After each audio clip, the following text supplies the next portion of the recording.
dan ini juga nanti diprediksi akan bersamaan dibuka dengan kawasan Pantai Amal. Adapun Wali Kota Tarakan Dr. Hairul berharap nantinya pada saat dibuka tanggal 15 Desember mendatang diharapkan Menteri Sandiaga Uno, Menteri Pariwisata, Ekonomi dan Kreatif bisa hadir membuka langsung kawasan wisata Pantai Amal yang dilaksanakan bersamaan dengan momen hari ulang tahun Kota Tarakan. Demikian rekan Firda. Andi, bagaimana dengan fasilitas yang disediakan dan juga rencana tarif tiket masuk Pantai Amal sendiri? Udah semua. Ya rekan Firda, memang Wali Kota Tarakan saat saya wawancara menyatakan memang diperkirakan atau ditargetkan rencananya tarif yang akan dikenakan untuk masuk ke dalam lokasi sekitar 30.000 per orang. Adapun rinciannya memang dikarenakan akan banyak fasilitas yang disediakan di sekelompok masyarakat mendeklarasikan diri sebagai relawan Sobat Ganjar Pranowo atau Jarwo Lampung. Deklarasi relawan Sobat Jarwo Lampung itu berlangsung di gedung BCC Global School, Jalan Pagar Alam Bandar Lampung pada Rabu 10 November. Seluruh relawan yang hadir mengenakan baju kaos hitam dan bergambar wajah Ganjar Pranowo bertuliskan Ganjar Pranowo for Presiden 2024. Juga ada nanti dibangun tempat informasi lebih lengkapnya akan disampaikan oleh rekan jurnalis kami dari Tribun Lampung. Ada Kiki Adi Pratama yang saat ini sudah tersambung sama kami. Halo Kiki. Yang memang tentunya membutuhkan air bersih dan listrik, sehingga dengan kebutuhan ini sendiri pastinya Kiki bisa Anda jelaskan ada total ada berapa jumlah anggota Sobat Jarwo yang baru dideklarasikan di Lampung sendiri dan dari kalangan mana saja? Selain itu juga perlu juga biaya pemeliharaan. Jadi memang biaya kebersihan ada deklarasi Sobat Jarwo Lampung untuk tetap menjaga kebersihan kawasan wisata dan juga untuk menjaga aset-aset yang ada di kawasan Pantai Amal, di mana memang kawasan ini dibangun menghabiskan anggaran sekitar 60 miliar untuk tahap pertama dan 60 miliar mereka rencananya perluasan Sobat Jarwo mengimbau warga yang ingin melakukan rekreasi di kawasan Pantai Amal untuk ikut berkontribusi. Kiki, apakah nantinya akan dideklarasikan juga Sobat Jarwo di tingkat kabupaten mungkin dan juga kota? Dan mungkin bisa Anda informasikan kapan deklarasi ini digelar? Untuk rencana dibuka nanti ada sekitar di hari baik, jadi memang mereka hari saat Sabtu dan Minggu nanti akan ada penampilan baru saja mendeklarasikan diri sebagai Sobat Jarwo Lampung saat ini sedang terus membangun jaringan ada rencana event-event seperti event-event yang dilaksanakan di Kota Tarakan namun memang akan digelar bisa digelar di kawasan Pantai Amal seperti misalnya live musik, kemudian tarian budaya dan juga pagelaran-pagelaran seni, kemudian kegiatan-kegiatan untuk terus membangun jaringan semua bisa dilaksanakan di dalam di tingkat daerah sampai ke tingkat kecamatan. Andi, lantas bagaimana selain di kawasan wisata apalagi hal-hal yang dibuka atau dilonggarkan begitu oleh pemerintah di sana pasca turunnya PPKM level dari level 3 ke level 2 di Kota Tarakan sendiri? Sekaligus ya rekan Firda, memang selain kawasan wisata juga ini dalam waktu dekat juga Wali Kota Tarakan Dr. Hairul sudah memikirkan akan kembali melonggarkan untuk kegiatan menjadi relawan Sobat Jarwo olahraga, di mana ini kan pasti akan mengumpulkan banyak orang. Namun dalam hal ini untuk melonggarkan Kiki, lantas bagaimana untuk respon sendiri atau reaksi dari PDIP Lampung dengan adanya deklarasi Sobat Jarwo ini? Karena masih dalam kondisi pandemi, misalnya ya ini secara mendukung tegas program memang pusat, yakni menerapkan aplikasi Peduli Lindungi di momen-momen tempat berkumpulnya banyak orang. Kemudian adapun memang pada saat level PPKM level 3 dan level 4 sendiri, karena memang di dalam Mendagri yang lama memang Pimpinan Daerah bisa dilakukan sifatnya namun mereka tanpa mengikut penonton kepada atau boleh tetap buka dan hanya bisa dilakukan virtual. Kemudian setelah turun level 2 kegiatan olahragaan sudah bisa dilaksanakan dan saat ini Kota Tarakan sedang bersiap diri menuju level 1. Namun tetap saja Wali Kota Tarakan Dr. Hairul tetap mengimbau kepada warga untuk mengantisipasi tidak bisa memutuskan dan juga tidak bisa apalagi jelang Natal dan Tahun Baru, Natal tanggal 25 Desember dan Tahun Baru 2022 mencalonkan ataupun kemudian selain itu juga Firda, saat ini juga sudah dilaksanakan kegiatan pembelajaran tatap muka. Sebenarnya pada saat level 3 kemarin sudah beberapa sekolah di Tarakan sudah melaksanakan kegiatan pembelajaran tatap muka. Baik, terima kasih rekan jurnalis dari Tribun Lampung Yadi Pratama atas laporan Anda. Selamat bertugas kembali. Kemudian sampai saat ini kita beralih ke informasi selanjutnya, saudara. Ijtima Ulama Komisi Fatwa Majelis Ulama Indonesia resmi ditutup pada hari ini, Rabu 11 November. Forum Ijtima Ulama MUI tersebut akhirnya menyepakati 12 poin bahasan. Ke-12 bahasan tersebut diantaranya yakni makna jihad, makna khilafah dalam konteks NKRI, kriteria penodaan agama, tinjauan pajak bea cukai, dan juga restribusi untuk kepentingan kemaslahatan. Baik, terima kasih rekan jurnalis. Informasi lebih lengkapnya akan disampaikan oleh Anda dan tadi dari Andi juga sudah menghimpun keterangan yang saat ini sudah tersambung Hairul, Wali Kota Tarakan, dan berikut liputannya untuk Anda. Ikon kita ke depan ini Pantai Amal yang belum kita buka, mudah-mudahan 15 Desember sudah bisa dibuka. Fadi, bisa Anda jelaskan bagaimana dinamika yang ditempuh dalam forum Ijtima Ulama MUI tersebut? Ya, tadi Ketua Majelis Ulama Indonesia Bidang Fatwa Kiai Haji Abdul tadi bahwa selama berjalannya Ijtima Ulama ini terjadi permusyawaratan yang sangat bersinergi antara selama berjalan tempat termasuk juga untuk promosi pertunjukan yang sifatnya bersama. Itu sudah lama ditunggu-tunggu orang tapi belum kami buka juga kalau bro, menunggu semuanya. Fadi, apa fatwa yang paling krusial yang timbul dalam forum Ijtima Ulama MUI tersebut? Agak sulit nanti kalau ada ya, fatwa sosial yang tadi dihasilkan dari Ijtima Ulama tadi diantaranya mengenai fatwa haram cryptocurrency, kemudian tentang pinjaman online, lalu mengenai hukum kuliah Pantai Amal sana lama-lama kemudian ini juga menyatakan udah operasi lagi undang-undang wisata termasuk yang sejumlah semua hingga kriteria penodaan agama yang makna jihad dan mudah-mudahan. Fadi, apakah ada isu tambahan mungkin yang dibahas dalam Ijtima Ulama kali ini? Dan tidak lagi isu tadi Ijtima Ulama juga mereka mendasarkan pemerintah untuk sekelompok masyarakat mendeklarasikan diri sebagai relawan Sobat Ganjar Pranowo atau Jarwo Lampung. Deklarasi relawan Sobat Jarwo Lampung itu berlangsung di gedung DCC Global School, Jalan Pagar Alam Bandar Lampung pada Rabu 10 November. Seluruh relawan yang hadir mengenakan baju kaos hitam dan bergambar wajah Ganjar Pranowo bertuliskan Ganjar Pranowo for Presiden 2024. Informasi lebih lengkapnya akan disampaikan oleh rekan jurnalis kami dari Tribun Lampung. Ada Kiki Adi Pratama yang saat ini sudah tersambung sama kami. Halo Kiki. Halo rekan. Kiki, bisa Anda jelaskan ada berapa jumlah anggota Sobat Jarwo yang baru terima kasih rekan jurnalis dari Tribunnews.com Fadi Falevi atas laporan Anda, dan tadi Tribuners Fadi juga sudah menghimpun keterangan dari pihak terkait dan berikut liputannya untuk Anda. Deklarasi Sobat Jarwo Lampung tepatnya di DCC Global School Bandar Lampung. Untuk jumlah sendiri Sobat Jarwo di Lampung ini masih minim, masih di angka ratusan, dan memang mereka rencananya akan terus melakukan perluasan Sobat Jarwo sampai ke kabupaten kota selampung, begitu rekan Firda. Kiki, apakah nantinya akan dideklarasikan juga Sobat Jarwo di tingkat kabupaten mungkin atau dan juga kota, dan mungkin bisa Anda informasikan kapan deklarasi ini digelar?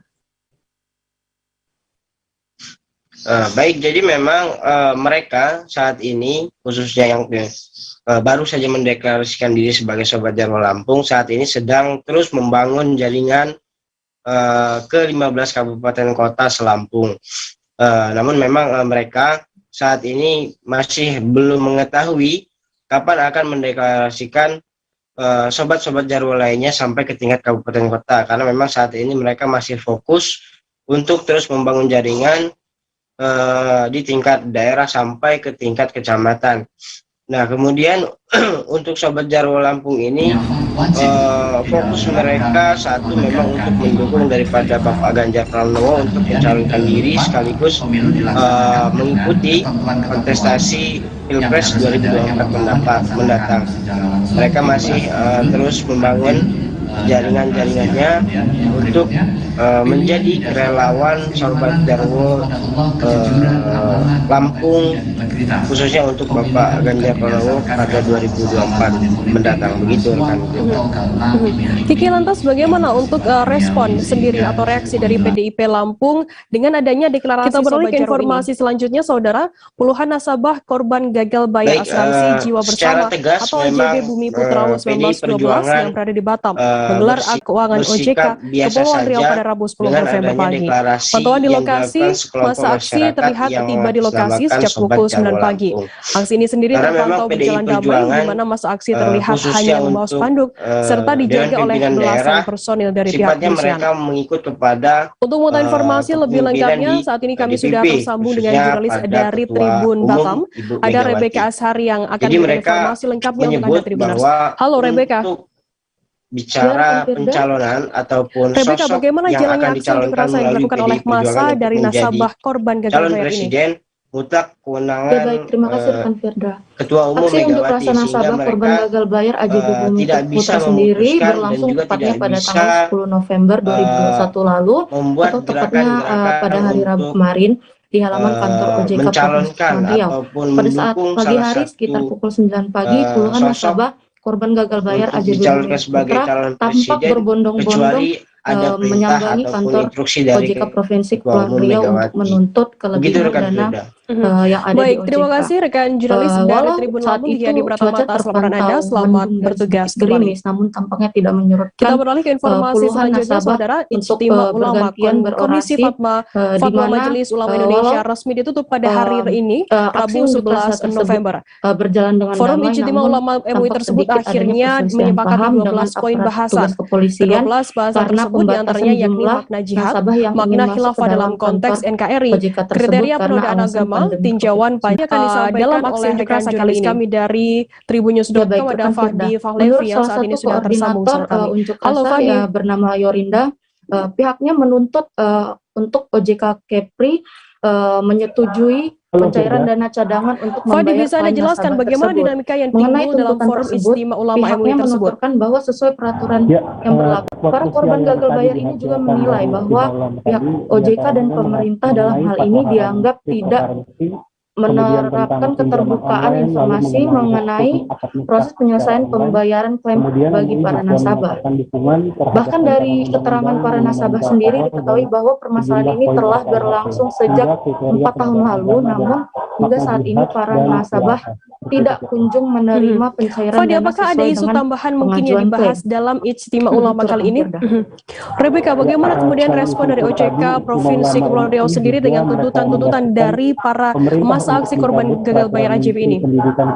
Baik rekan Firda, berdasarkan keterangan dari Kepala Kantor OJK Provinsi Kepulauan Riau sendiri mengatakan bahwa AJB Bumi Putra sendiri merupakan jenis usaha bersama, di mana anggaran dasar AJB Bumi Putra sendiri bisa diselesaikan dengan mengadakan sidang luar biasa Badan Perwakilan Anggota atau BPA. Roni Purtabarus juga menerangkan bahwa BPA merupakan lembaga tertinggi dari AJB Bumi Putra sendiri yang berwenang untuk mengambil keputusan strategis mewakili para anggotanya.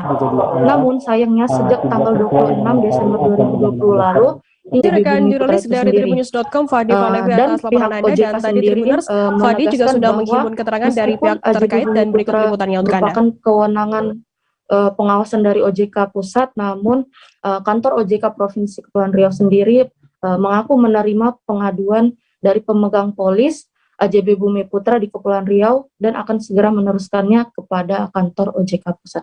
Demikian rekan Firda.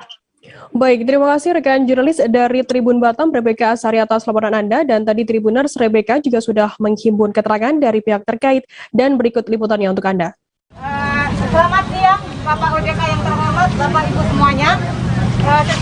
Sebagaimana dengan yang dikatakan sama Bapak OJK tadi, memang betul kita selalu artinya berkomunikasi secara intens dalam hal permasalahan ini. Tapi ya itu tadi, sampai dengan hari ini nggak ada solusinya, nggak ada penyelesaiannya. Untuk itu Pak, di RDP kemarin juga kami sudah meminta, tolong segera diselesaikan. Biar kami nggak datang lagi deh. rusuh-rusuh, bukan rusuh-rusuh, datangi OJK secara ramai-ramai deh, selesaikan deh secepatnya. Habis waktu kami, rugi semua lah pokoknya. Intinya Pak, dengan segala hormat kami datang di sini karena kebiasaan di negeri kita yang tercinta ini, kalau tidak viral tidak akan ditanggapi oleh pejabat-pejabat di negeri tercinta ini. Untuk itu Pak, kemarin Bapak tawarkan untuk slow. Saya bilang sudah berkali-kali kita slow, hasilnya nol besar, nggak ada sampai hari ini. Makanya kawan-kawan di bawah, ayo Bu Yori, kita adakan aksi damai secara terbuka biar masyarakat dunia tahu bahwa persoalan ini sudah sangat panjang dan berlarut-larut. Kenapa sampai dengan hari ini tak ada penyelesaian? Kami korban Pak. Kita beralih ke informasi selanjutnya, Saudara. Puluhan nasabah korban gagal bayar asuransi jiwa bersama atau AJB Bumi Putra 1912 yang berada di Batam menggelar aksi unjuk rasa di depan kantor Otoritas Jasa Keuangan OJK Kepulauan Riau pada Rabu 10 November pagi. Pantauan di lokasi, masa aksi terlihat tiba di lokasi sejak pukul 9 pagi. Aksi ini sendiri terpantau berjalan damai, di mana masa aksi terlihat hanya membawa spanduk serta dijaga oleh belasan personil dari pihak kepolisian. Untuk mengetahui informasi lebih lengkapnya, saat ini kami sudah tersambung dengan jurnalis dari Tribun Batam. Ada Rebecca Ashari yang akan memberikan informasi lengkapnya untuk Anda Tribuners. Halo Rebecca. Ya, rekan Firda. Rebecca, bagaimana jalannya aksi unjuk rasa yang dilakukan oleh massa dari nasabah korban gagal bayar ini? Aksi unjuk rasa nasabah korban gagal bayar AJB Bumi Putra sendiri berlangsung tepatnya pada tanggal 10 November 2021 lalu, atau tepatnya pada hari kemarin di halaman kantor OJK Provinsi Kepulauan Riau. Pada saat pagi hari sekitar pukul 9 pagi, puluhan nasabah korban gagal bayar AJB Bumi Putra tampak berbondong-bondong menyambangi kantor OJK Provinsi Kepulauan Riau untuk menuntut kelebihan dana yang ada di OJK. Walau saat itu cuaca terpantau mendung sedikit gerimis, namun tampaknya tidak menyurutkan puluhan nasabah untuk bergantian berorasi, di mana walau aksi unjuk rasa tersebut berjalan dengan damai, namun tampak sedikit adanya perselisihan paham dengan seorang warga di kepolisian Marosobo karena pembatasan jumlah 39 tahun nasabah yang terlibat kasus pembunuhan terhadap seorang korban bernama Hafiz kini telah menyerahkan diri. Tersangka menyerahkan diri. Rebecca, apa saja tuntutan dari para korban gagal bayar AJB Bumi Putra yang setelah dalam aksi unjuk rasa kali ini menggunakan senjata api rakitan di Desa Bulu Kasap, Marosobo pada Minggu 7 November. Informasi lebih lengkapnya akan disampaikan oleh rekan jurnalis kami dari Tribun Jambi. Ada Musawira yang saat ini sudah tersambung sama kami. Halo Musa. Klaim nasabah tersebut. Mengenai tuntutan tersebut, pihaknya menuturkan bahwa sesuai peraturan yang berlaku, OJK Kepri diketahui memegang kelebihan dana yang setiap tahun disetor oleh pihak Musa, bisa Anda jelaskan apa motif dari pembunuhan tersebut? Selain itu, mengenai korban gagal bayar dari AJB Bumi Putra, pihak nasabah juga menuturkan bahwa saat ini ada sekitar 4.000 nasabah yang tergabung dalam gerakan tersebut, di mana dari keseluruhan nasabah ini mereka mentotalkan dana klaim yang dituntut sekitar 70 miliar. Para korban gagal bayar ini juga menilai bahwa pihak OJK dan pemerintah dalam hal ini dianggap tidak pembunuhan ini tersangka menggunakan senjata api jenis informasi mengenai proses penyelesaian pembayaran klaim bagi para nasabah. Kecamatan Marosobo Ulu, bahkan dari keterangan para nasabah sendiri diketahui bahwa permasalahan ini telah berlangsung sejak 4 tahun lalu, namun hingga saat ini para nasabah tidak kunjung menerima pencairan dana sesuai dengan pengajuan klaim yang terjadi pada minggu. Rebecca, bagaimana kemudian respon dari OJK Provinsi Kepulauan Riau sendiri dengan tuntutan-tuntutan dari para massa aksi korban? Bisa Anda jelaskan untuk kronologi peristiwa pembunuhan tersebut yang kabarnya pelaku sendiri menggunakan senjata api jenis kecepek di Batanghari, seperti apa informasinya? Sendiri mengatakan bahwa AJB Bumi Putra sendiri merupakan jenis usaha bersama, di mana anggaran dasar AJB Bumi Putra sendiri bisa diselesaikan dengan mengadakan sidang luar biasa Badan Perwakilan Anggota bahwa ia akan mengambil mesin Gerindra Barus juga menerangkan bahwa bidang tinggi dari AJB Bumi Putra sendiri yang berwenang untuk mengambil keputusan strategis mewakili para anggotanya.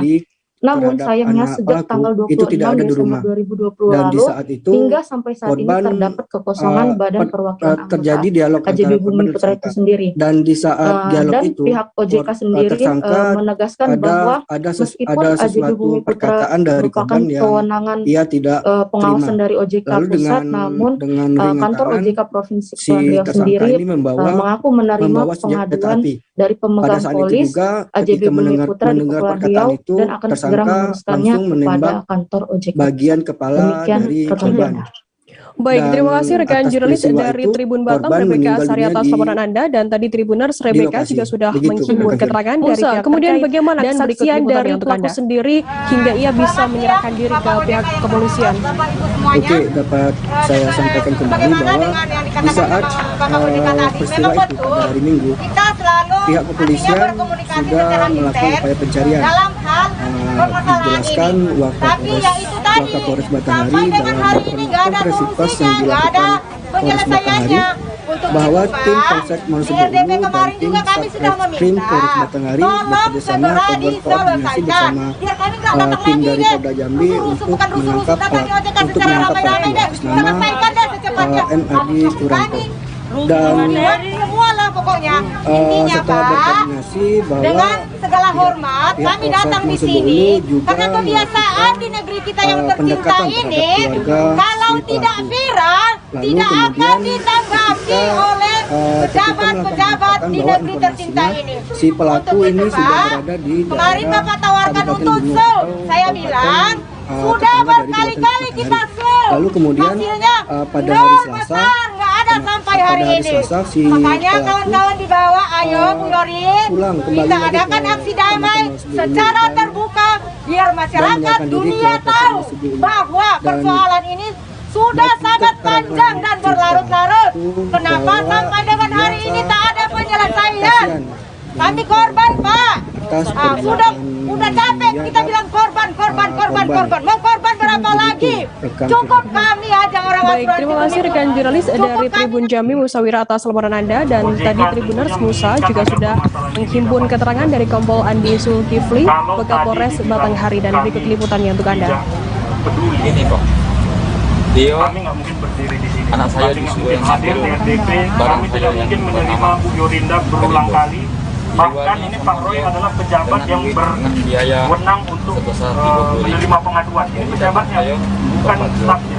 Saya minta dia berikan akses langsung ke Bu Yorinda. Minta kembalikan. Itu bukti keputusan saya.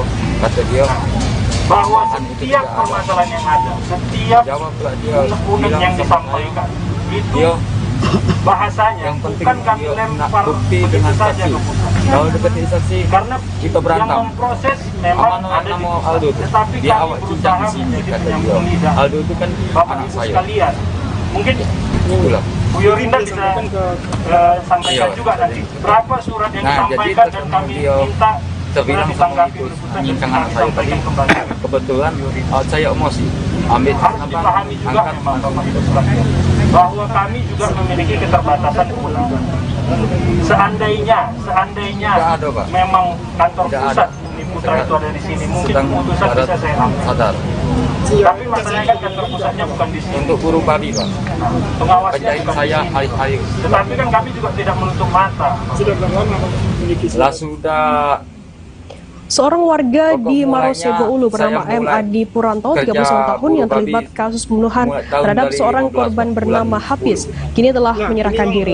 Tersangka menyerahkan diri ke Polsek Marosebo Ulu seusai kabur selama 2 hari setelah melakukan pembunuhan terhadap korban yang menggunakan senjata api rakitan di Desa Buluh Kasat, Marosebo Ulu pada Minggu 7 November. Informasi lebih lengkapnya akan disampaikan oleh rekan jurnalis kami dari Tribun Jambi. Ada Musawira yang saat ini sudah tersambung sama kami. Halo Musa. Kita tanyakan sama anak kita, kata dia dijual sama si siapa? Hafiz. Ya, halo. Hafiz. Musa, bisa Anda jelaskan apa motif dari pembunuhan tersebut? Ya baik, dapat saya informasikan dari Kabupaten Batanghari, Provinsi Jambi, bahwa ada seorang warga di Marosebo Ulu bernama Adi Puranto yang terlibat dalam kasus pembunuhan terhadap Hafiz. Dan tersangka ini informasinya sudah menyerahkan diri kepada pihak kepolisian, yaitu di Polsek Marosebo Ulu. Dan untuk pembunuhan ini tersangka menggunakan senjata api jenis kecil. Peristiwanya terjadi di Desa Bulu Kasap, Kecamatan Marosebo Ulu, Kabupaten Batanghari. Dan untuk diketahui bahwa motif kasus pembunuhan ini dilatar belakangi dari ketersinggungan atas ucapan dari korban dalam perkara jual beli mesin gerinda yang terjadi pada Minggu tanggal 7/11/2021. Begitu. Musa, bisa Anda jelaskan untuk kronologi peristiwa pembunuhan tersebut yang kabarnya pelaku sendiri menggunakan senjata api jenis kecepek di Batanghari, seperti apa informasinya? Oke, untuk kronologis peristiwa ini yakni berawal dari tersangka dari kasus pembunuhan ini menyatakan bahwa ia akan mengambil mesin gerinda itu ke rumah korban. Di saat tersangka mendatangi rumah korban, korban mengaku bahwa mesin gerinda yang ia beli terhadap anak pelaku itu tidak ada di rumah. Dan di saat itu korban terjadi dialog antara korban dan tersangka. Dan di saat dialog itu, Tribuners, usai jeda kami akan kembali dengan informasi menarik lainnya. Tetaplah di Live Update. Perkataan dari dia tidak terima. Kalau saya sendiri di unit 37 ini yang semalam baru mulai, saya dapat pada saat itu juga sebenarnya aku nggak ngerasa itu penangkapan atau penggerbegan atau apa, karena gitu posisinya kriteria. Jadi kita mengenal disebut dengan stroke yang tidak berdarah dengan stroke yang berdarah. Stroke yang tidak berdarah itu biasanya ditandai dengan adanya penyumbatan. Penyumbat di sini mungkin pikirnya tidak ke situ kali ya, tapi kalau di Korea atau di Kamboja itu ada beberapa paper yang itu mas ya dulunya tukang koran. Oh gitu ya, tukang koran ya, itu kan pernah baca kan. Jadi kalau saya jadi tangga itu udah bersyukur banget kan. Si anak ini dijadikan sebagai tersangka begitu. Ya, kalau ini kita bicara yang di luar kasus itu ngomong ya. Dengan hujan shower, di mana terdapat batas jelas antara daerah hujan dan tidak hujan yang biasanya terjadi pada fase awal mature stage atau tahap berbahaya itu Kang. Jadi mulai artinya terjadinya perlembekan. Nah itu untuk analisis akan sulit. Dok, saya ini menurut saya memang tidak mudah, bukan urusan tanah diambil. Si pelaku kalau dirasakan kawasan hitam dan menyerahkan diri ke sebenarnya aku nggak ngerasa itu penangkapan atau penggerbegan atau apa, karena gitu posisinya kriteria. Jadi kita mengenal disebut dengan stroke yang tidak berdarah dengan stroke yang berdarah. Stroke yang tidak berdarah itu biasanya ditandai dengan adanya penyumbatan. Penyumbat di sini mungkin pikirnya tidak ke situ kali ya, tapi kalau di Korea atau di Kamboja itu ada beberapa paper yang saya itu mas ya dulunya tukang koran. Oh gitu ya, tukang koran ya, saya baca itu kan pernah baca kan.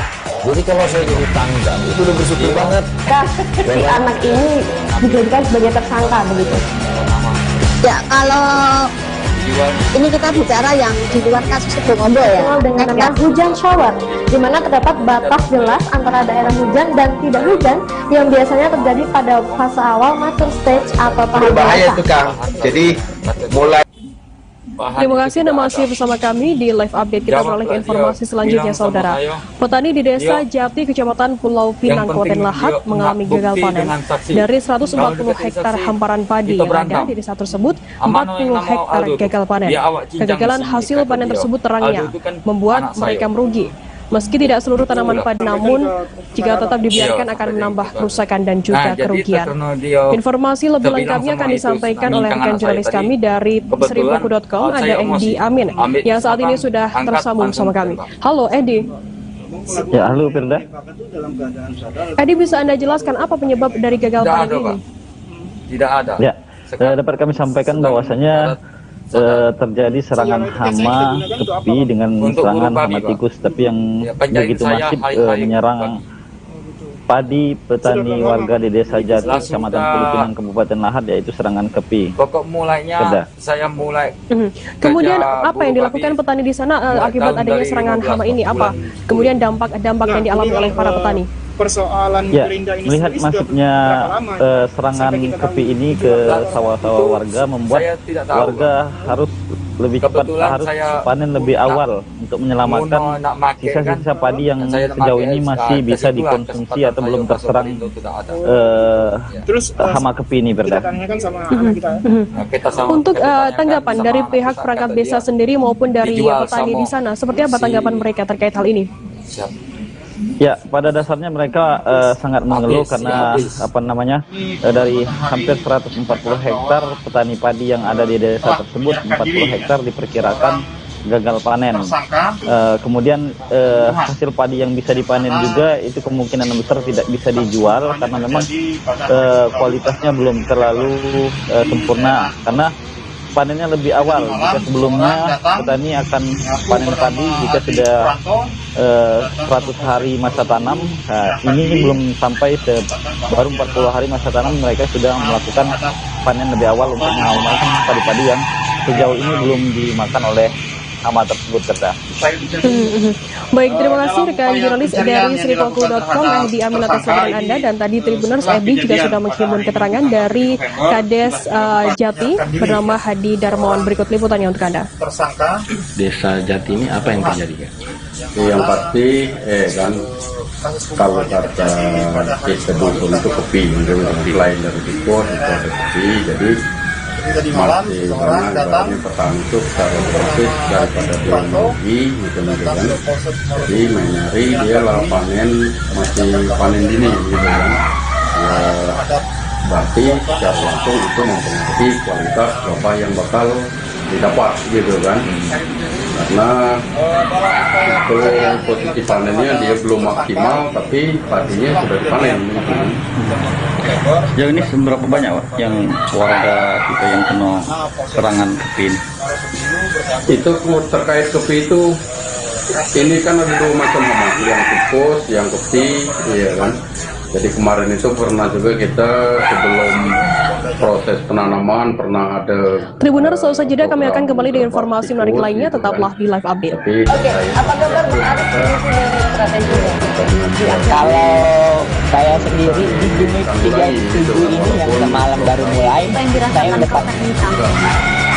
Sebenarnya aku nggak ngerasa itu penangkapan atau penggerebekan atau apa karena gitu posisinya kriteria. Jadi kita mengenal disebut dengan stroke yang tidak berdarah dengan stroke yang berdarah.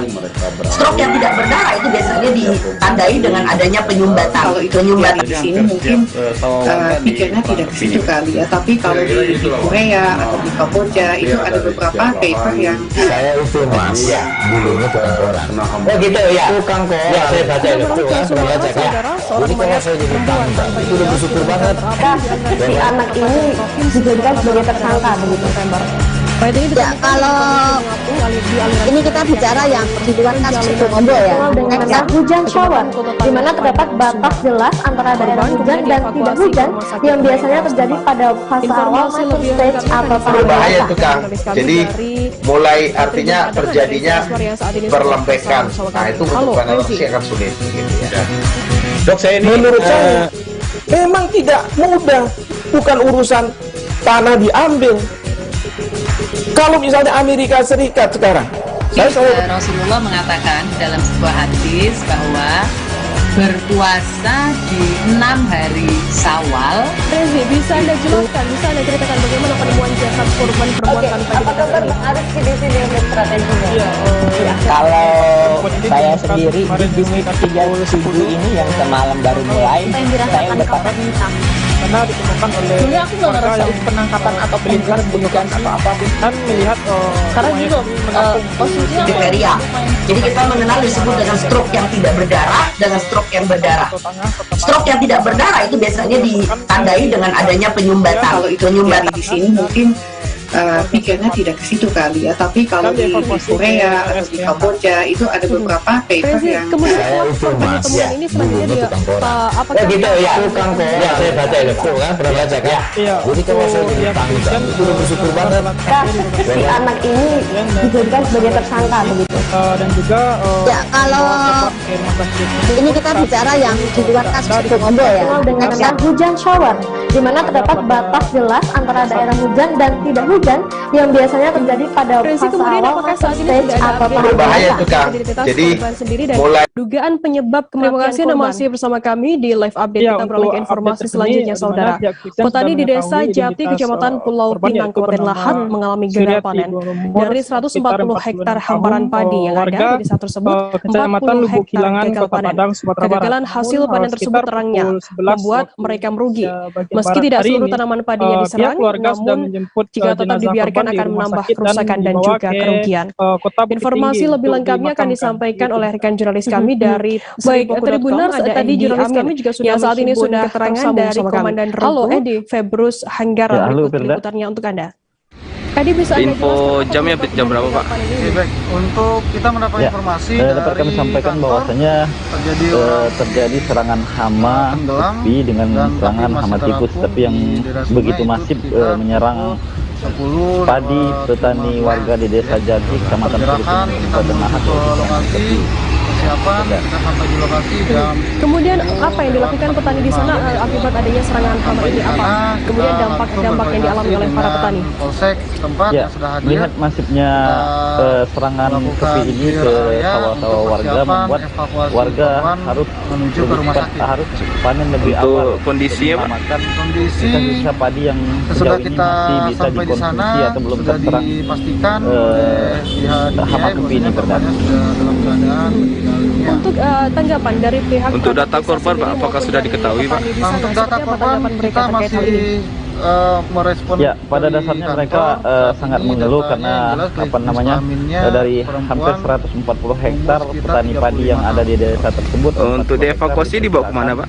Evakuasi langsung ke rumah sakit Bayangkara. Kemudian hasil padi yang bisa dipanen juga itu kemungkinan besar bisa dijual karena memang untuk unsur-unsur yang terlibat apa saja Pak bisa disebutkan? Karena pada saat kita melakukan evakuasi korban, unsur yang terlibat yaitu ada Basarnas, jika sudah kemudian ada Polsek, 100 hari masa tanam, TNI, ini belum sampai baru 40 hari masa tanam mereka sudah melakukan panen lebih awal untuk menyelamatkan padi-padi yang kita beralih ke informasi selanjutnya, saudara. Ribuan petugas gabungan TNI, Polri, Satpol PP, terima kasih rekan jurnalis dari Sripoku.com, Minahasa Utara, Kota Manado, Sulawesi Utara, juga sudah memberikan keterangan dari lahan kawasan ekonomi khusus atau KIK Bitung pada Kamis 11 November. Lokasi KIK terletak di 3 kelurahan, yakni Manembo-Nembo, Segrat, dan Tanjung Merah, Kecamatan Matuari, Kota Bitung. Informasi lebih lengkapnya akan disampaikan oleh rekan jurnalis kami dari Tribun Manado, ada Christian Wayongkire yang saat ini sudah tersambung sama kami. Halo Christian. Jadi main hari dia lah panen. Selamat sore rekan Firda dan Tribunus dimanapun Anda berada. Christian, bisa Anda jelaskan bagaimana pelaksanaan pemindahan tersebut yang dilakukan oleh ribuan dari petugas gabungan ini? Sekitar 2.500 personil gabungan dari unsur Satuan Raja, berapa banyak Pak? Itu terkait kepi itu ini kan ada 2 macam hama, yang tikus, yang kepi, iya kan. Jadi kemarin itu kami 11 Februari proses penanaman sebelum melaksanakan pengosongan dan pemindahan tikus gitu kan. bangunan rumah dan warga yang ada di kawasan ekonomi khusus Kota Bitung, personil gabungan ini melaksanakan apel pasukan khusus untuk Satuan Polisi Pamung Praja dipimpin oleh Kasat Pol PP Pemerintah Provinsi Sulawesi Utara Bapak Farul Ketamudan di depan kantor administrator KEK dan kantor dinas perizinan dan pelayanan terpadu satu pintu Kota Bitung. Rekan Firda.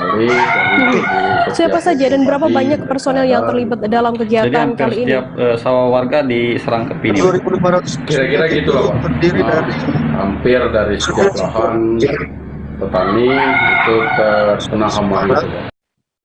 Kita beralih ke Sumatera, saudara. Seorang mayat perempuan tanpa identitas ditemukan terapung di aliran sungai Kota Padang, Provinsi Sumatera Barat pada Rabu 10 November.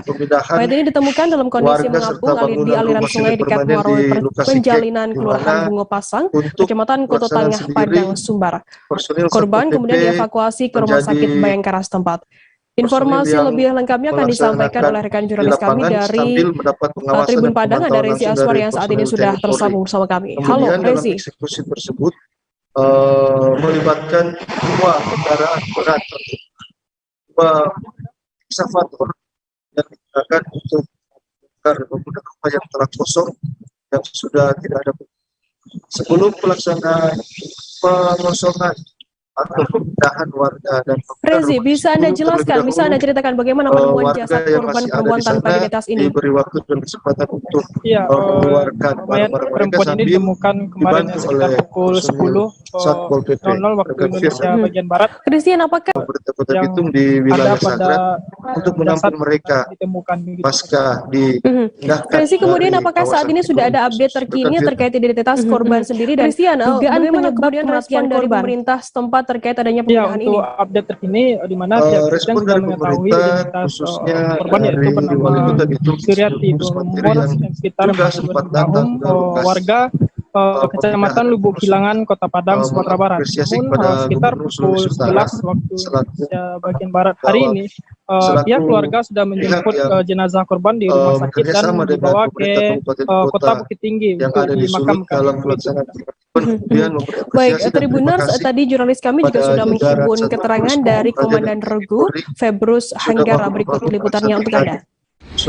Info jamnya jam berapa, Pak? Untuk kita mendapat informasi dari kantor terjadi orang sebelumnya beberapa hari sebelumnya pihak pemerintah provinsi maupun Kota Bitung telah melakukan konsolidasi atau pertemuan dengan perwakilan dan pihak-pihak yang menjadi berutusan dari masyarakat yang menempati lokasi berkoordinasi dengan kemudian pernyataan dari Kasatpol PP Provinsi Sulawesi Utara Bapak Fadli Kota Bitung dalam arahannya sebelum pelaksanaan pengosongan dan menuju ke rumah sakit.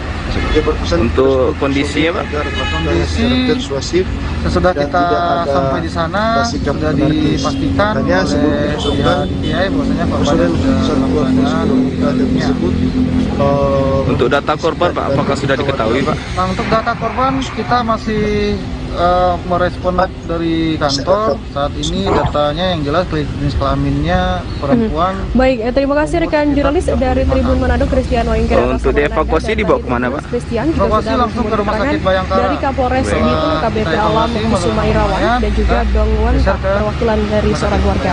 Berikut liputannya. Untuk unsur-unsur yang terlibat apa saja, Pak, bisa disebutkan? Ya, pada saat kita melakukan evakuasi korban, unsur yang terlibat yaitu ada Basarnas, kemudian ada Polsek, ada dari TNI, Babinsa, juga masyarakat yang kita ada di mohon juga kepada masyarakat untuk jangan. Kita beralih ke informasi selanjutnya, saudara. Ribuan petugas gabungan ada berapa jumlah yang diamankan kemarin? Kota Bitung, Kabupaten Minahasa Utara, Kota Manado, Sulawesi Utara, memindahkan warga dan bangunan di lahan kawasan ekonomi khusus atau KEK Bitung pada Kamis 11 November. Lokasi KEK terletak di 3 kelurahan, yakni Manembo-Nembo, Segrat, dan Tanjung Merah, Kecamatan Matuari, Kota Bitung. Informasi lebih lengkapnya akan disampaikan oleh rekan jurnalis kami dari Tribun Manado, ada Christian Wayongkire yang saat ini sudah bersama kami. Halo Christian. Dengan nomor 196 itu sementara. Selamat sore rekan Firda dan tahap mediasi. Namun ini sudah sepakat. Christian, bisa Anda jelaskan bagaimana pelaksanaan pemindahan tersebut yang dilakukan oleh ribuan dari petugas gabungan ini? Kita mendukung sekitar 2.500 namun ada janjian dari kita akan ada Raja nanti seperti apa untuk masyarakat ke depan. Sebagaimana masyarakat juga mendukung kawasan ekonomi khusus itu pun mengharapkan bisa mereka diberitakan lokasi di mana sebelum melaksanakan pengosongan dan pemindahan mengelola bangunan dan rumah dan warga yang ada di kawasan ekonomi khusus Kota Bitung, personil gabungan ini melaksanakan apel pasukan khusus untuk Satuan Polisi Pamung Praja dipimpin oleh Kasatpol PP Provinsi Sulawesi Utara Bapak Fadli Kota di depan kantor Surkek dan kantor Dinas Perizinan dan Pelayanan Terpadu Satu Jadi semua pindah dan berapa banyak personel yang terlibat dalam kegiatan kali kali ini. So berapa lama Bu tinggal sini Bu? 2.500. Oke, dari mana Bu? Terdiri dari Bangurer Kang. Terus dari waktu itu orang pindah di sini. Ini di sini. Saat di rumah berapa orang di rumah? Ada 5 orang. 5 orang. Oh, satu keluarga Kang. Oke. Di sini aktivitas apa dong Bu? Melaksanakan kebun Kang. pengosongan dan pemindahan Oke. warga Bu, siapa serta bangunan rumah semi permanen di Makasih Bu. di mana So berapa lama? untuk pelaksanaan sendiri Berapa lama? personil Satpol PP menjadi 5 tahun. personil yang lebih melaksanakan Bang, apa sikap kosong-kosong ini dong? mendapat pengawasan dan pemantauan langsung dari Oh, tak. kemudian dalam kasihan. tersebut Tinggal kakek turun mana, Oma? kan Kakek turun 1. iya Dia tempat-tempat Safator.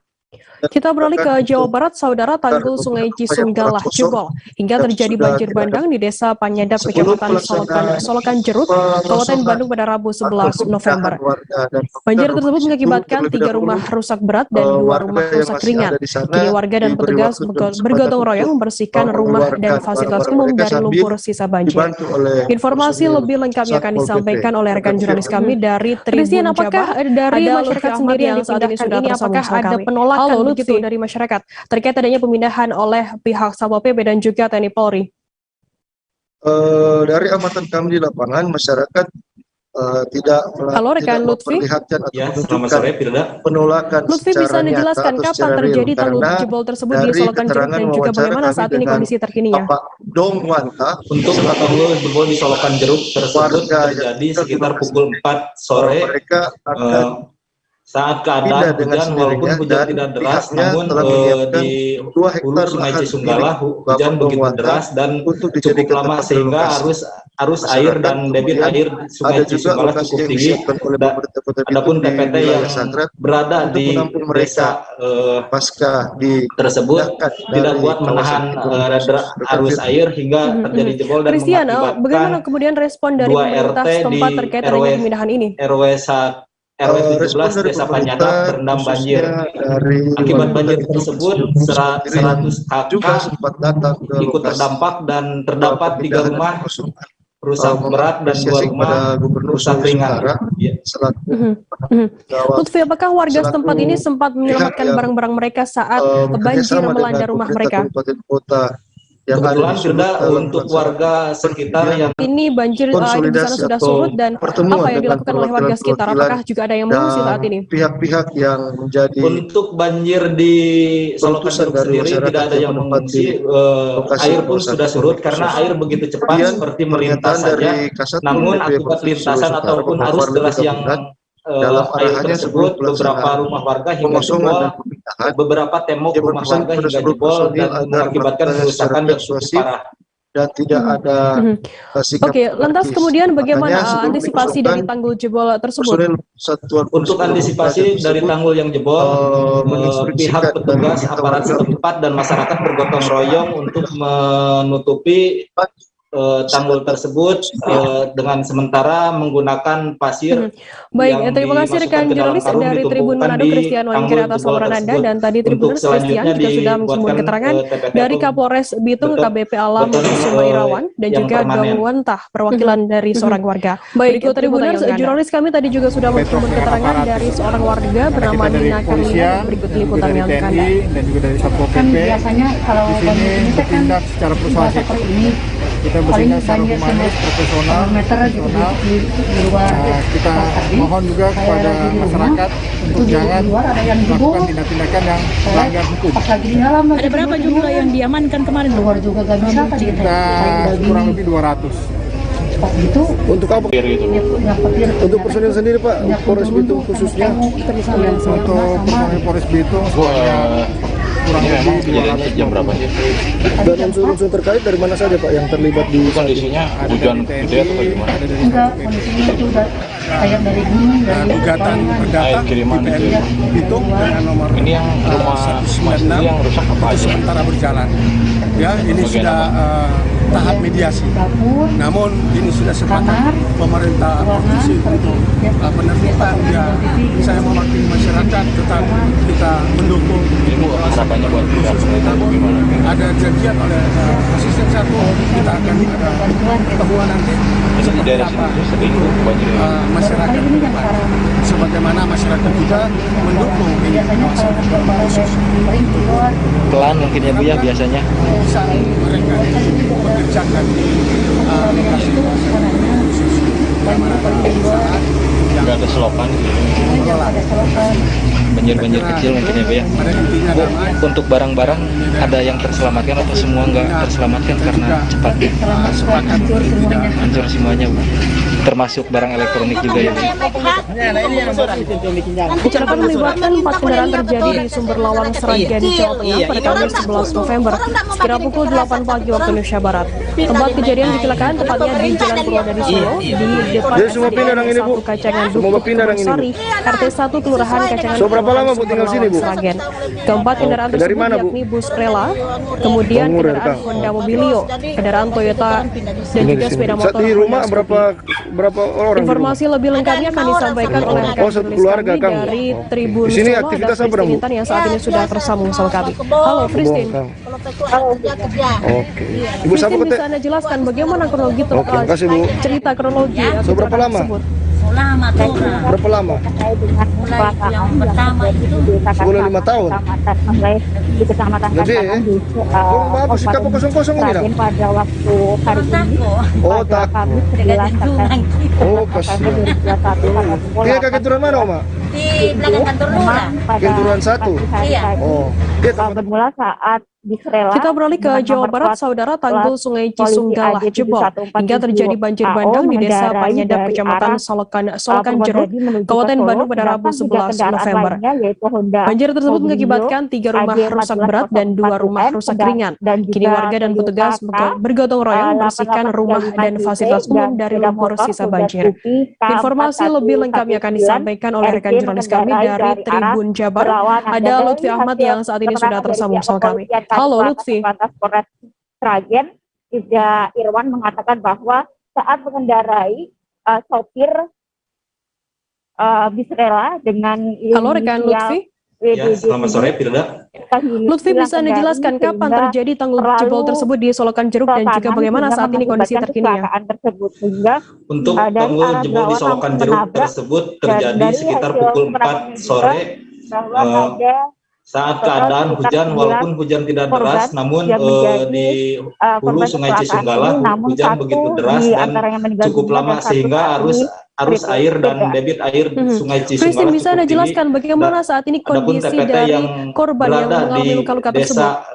Baik, terkait dengan tersebut kondisi tidak kuat menahan arus air hingga terjadi jebol dan mengakibatkan 2 RT di RW 17 Desa Panyadap terendam banjir. Akibat banjir tersebut 100 kakak ikut terdampak dan terdapat 3 rumah rusak berat dan 2 rumah rusak ringan. Ataupun ditetapkannya 1 korban meninggal. Apakah warga setempat ini sempat menyelamatkan barang-barang mereka saat banjir melanda rumah mereka? Yang berada di RSUD Gemolong. Kebetulan Firda, untuk warga sekitar yang terdampak tidak sempat menyelamatkan. Bisa Anda jelaskan bagaimana kesaksian warga sekitar saat kecelakaan terjadi dan juga pasca kecelakaan tersebut? Ke permukiman begitu cepat sehingga warga pun tak mampu menyelamatkan barang-barang yang ada, baik itu barang-barang elektronik dan lain sebagainya. Berada di depan rumahnya. Lutfi, pasca banjir kemarin, apakah saat ini banjir di sana sudah surut dan apa yang dilakukan oleh warga sekitar? Apakah juga ada yang mengungsi saat ini? Banyak sekali dari korban. Untuk banjir di Solokan Jeruk sendiri tidak ada yang mengungsi. Air pun sudah surut karena air begitu cepat seperti melintas saja. Namun akibat lintasan ataupun arus deras yang air tersebut, beberapa rumah warga hingga jebol, beberapa tembok rumah warga hingga jebol dan mengakibatkan kerusakan yang cukup parah. evakuasi sementara dengan menarik. Oke, lantas kemudian bagaimana antisipasi dari tanggul jebol tersebut? Ini memang selama untuk antisipasi dari tanggul yang jebol, pihak petugas aparat setempat dan masyarakat bergotong royong untuk menutupi tanggul tersebut dengan sementara Baik, Tribuners, tadi jurnalis kami juga sudah menghimpun keterangan dari seorang korban bernama Agus Sumantri. Berikut liputannya untuk Anda. Untuk selanjutnya dibuatkan TPT atau beton yang permanen. Baik, Tribuners, jurnalis kami tadi juga sudah menghimpun keterangan dari seorang warga bernama Nina Karlina dan berikut liputannya untuk Anda. Kan biasanya kalau banjir ini teh kan nggak seperti ini, paling banjir setengah meter gitu di luar. Pas tadi saya lagi di rumah, itu di luar ada yang jebol. Saya pas lagi di dalam lagi tiduran, keluar juga gak bisa tadi teh, kayak udah gini. Tribuners, selesai jeda kami akan kembali di informasi menarik lainnya, tetaplah di live update. Kalau saya sendiri di Jumip 37 ini yang semalam baru mulai, saya udah pasti sebenarnya aku nggak ngerasain penangkapan atau penggerbekan atau apa, karena gitu maksudnya kriteria. Jadi kita mengenal disebut dengan stroke yang tidak berdarah, dengan stroke yang berdarah. Stroke yang tidak berdarah itu biasanya ditandai dengan adanya penyumbatan. Penyumbatan di sini mungkin pikirnya tidak ke situ kali ya, tapi kalau di Korea atau di Kamboja itu ada beberapa paper yang saya itu mas ya harapannya buat tukang kola itu gimana? Oh gitu ya, tukang kola ya, saya baca itu Pak, tuh kan pernah baca ya. Jadi kalau saya jadi tangga itu udah bersyukur banget. Si anak ini dijadikan sebagai tersangka begitu. Ya, kalau ini kita bicara yang di luar kasus Komodo ya, dengan hujan shower, di mana terdapat batas jelas antara daerah hujan dan tidak hujan yang biasanya terjadi pada fase awal masuk stage atau tahap bahaya itu Kang. Jadi mulai gitu ya. artinya terjadinya untuk barang-barang ada yang terselamatkan atau semua nggak terselamatkan karena cepat. Dok, saya ini menurut saya memang tidak mudah, bukan urusan tanah diambil.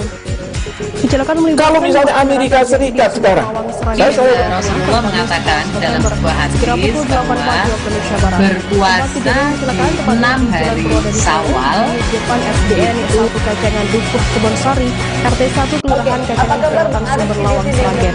Keempat kendaraan tersebut kalau saya sendiri di Jumip 37 ini yang semalam baru mulai, saya udah pasti. Informasi lebih ngerasain penangkapan atau penggerbekan atau apa Tribun Solo ada karena gitu maksudnya kriteria. Jadi kita mengenal disebut dengan stroke yang tidak berdarah, dengan stroke yang berdarah. Stroke yang tidak berdarah itu biasanya ditandai dengan adanya penyumbatan. Kalau itu terjadi di sini mungkin pikirnya tidak ke situ kali ya, tapi kalau di Korea atau di Kamboja itu ada beberapa paper yang saya itu mas ya dulunya tukang koran. Oh gitu ya, tukang koran ya, saya baca itu Pak, tuh kan pernah baca ya. Jadi kalau saya jadi tangga itu udah bersyukur banget. Si anak ini dijadikan sebagai tersangka begitu. bermula saat ya kalau ini kita bicara yang di luar kasus Komodo ya, dengan hujan shower, di mana terdapat batas jelas antara daerah hujan dan tidak hujan yang biasanya terjadi pada fase awal masuk stage atau tahap bahaya itu Kang. Jadi mulai artinya terjadinya perlembekan. Nah itu untuk penetrasi akan sulit. Dok, saya ini menurut saya memang tidak mudah, bukan urusan tanah diambil. Kalau misalnya Amerika Serikat sekarang, Rasulullah mengatakan dalam sebuah hadis bahwa berpuasa di 6 hari Syawal. Apa kabar menarik ini kalau saya sendiri di Jumip 37 ini yang semalam baru mulai, saya udah pasti. sebenarnya aku nggak ngerasain penangkapan atau penggerbekan atau apa korban karena gitu maksudnya kriteria. Jadi kita mengenal disebut dengan stroke yang tidak berdarah, dengan stroke yang berdarah. Stroke yang tidak berdarah itu biasanya ditandai dengan adanya penyumbatan. Penyumbatan di sini mungkin pikirnya tidak ke situ kali ya, tapi kalau di Korea atau di Kamboja itu ada beberapa paper yang saya itu mas ya dulunya tukang koran. Oh gitu ya, tukang koran ya, saya baca itu Pak, tuh kan pernah baca Ya. Jadi kalau saya jadi tangga, itu udah bersyukur banget. Si anak ini diduga sebagai tersangka begitu. Ya, kalau RSUD ini kita bicara yang di luar kasus Bongombo ya. Dengan hujan shower, di mana terdapat batas jelas antara daerah hujan dan tidak hujan yang biasanya terjadi pada fase awal master stage atau tahap Berbahaya tuh Kang. Jadi mulai artinya terjadinya perlembekan. Nah itu untuk penetrasi akan sulit. Bisa Anda jelaskan bagaimana kesaksian Dok, saya ini menurut saya memang tidak mudah, bukan urusan tanah diambil.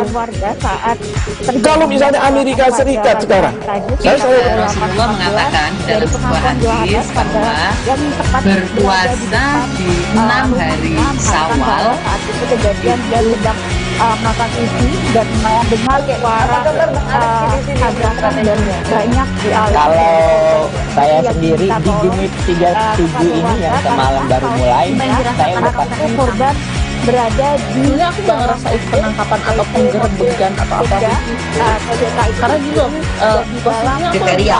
Jadi kita mengenal disebut dengan stroke yang tidak berdarah dan stroke yang berdarah.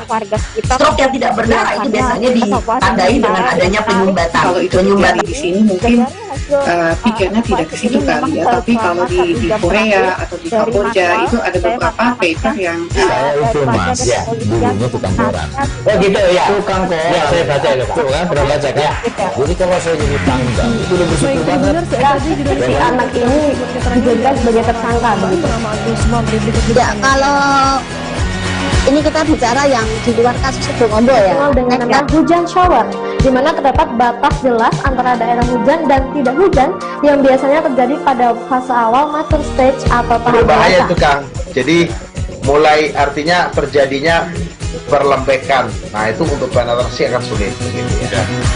Dok, saya ini menurut saya memang tidak mudah, bukan urusan tanah diambil.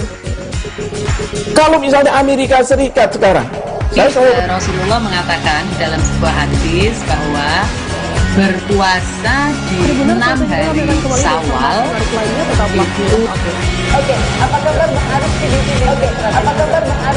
kalau saya sendiri yang semalam baru mulai, saya udah semalam baru mulai, saya udah pasti. ini aku nggak ngerasain penangkapan atau penggerbegan karena gini loh posisinya kriteria.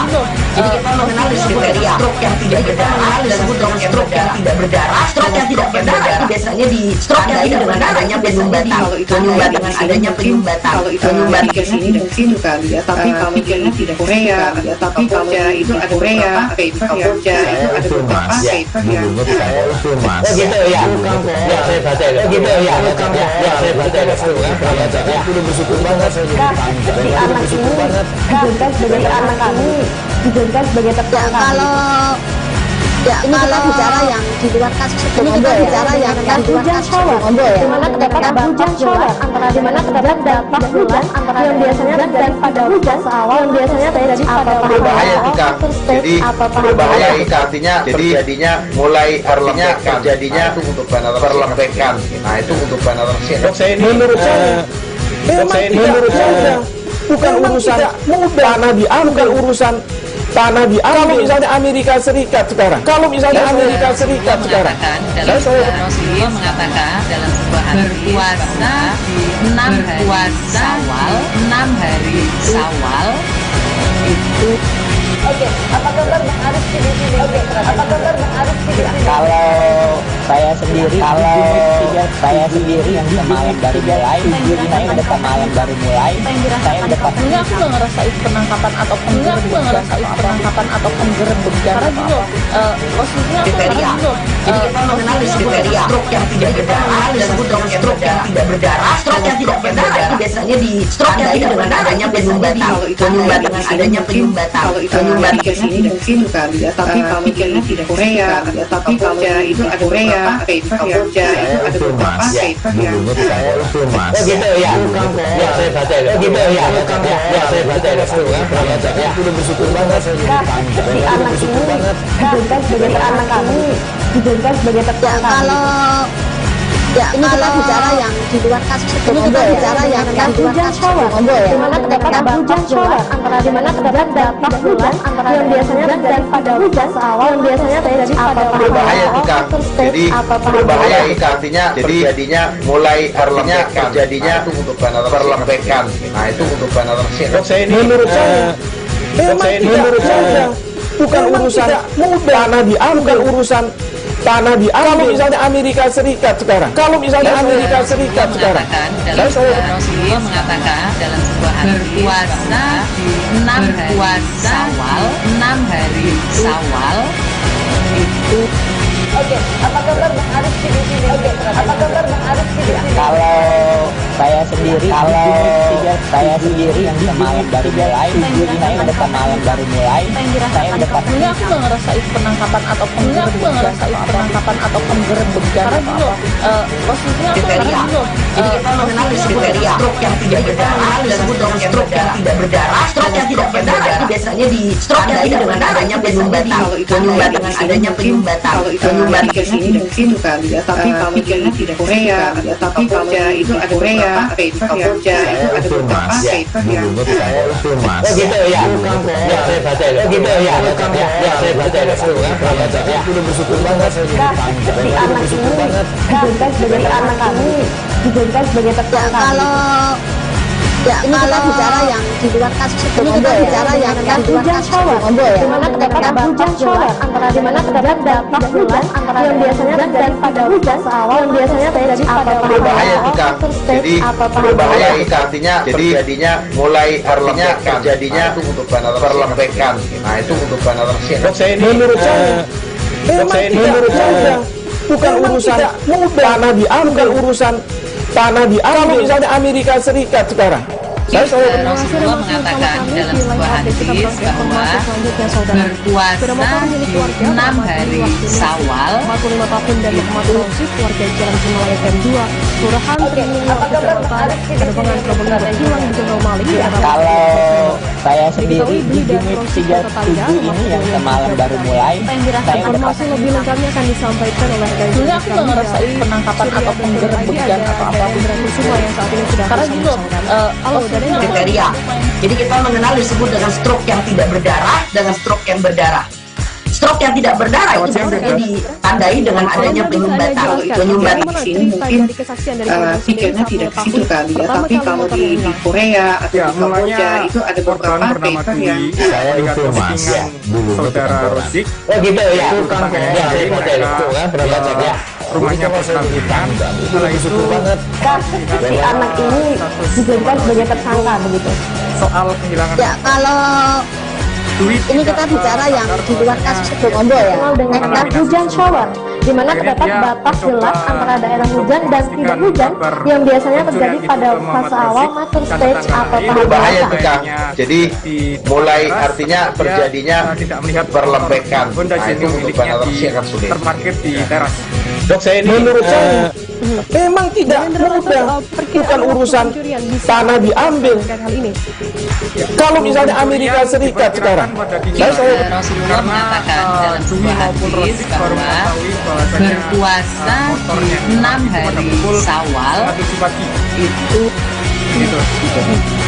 Dan Hendra kemudian bagaimana bisa paling ini mengganggu kalau saya sendiri di unit 37 ini yang semalam baru mulai, saya udah pas. Himalaya Kem 2 terpantau sepi. sebenarnya aku nggak ngerasain penangkapan atau penggerebekan atau apapun. Kira pukul Karena gini, maksudnya aku kriteria.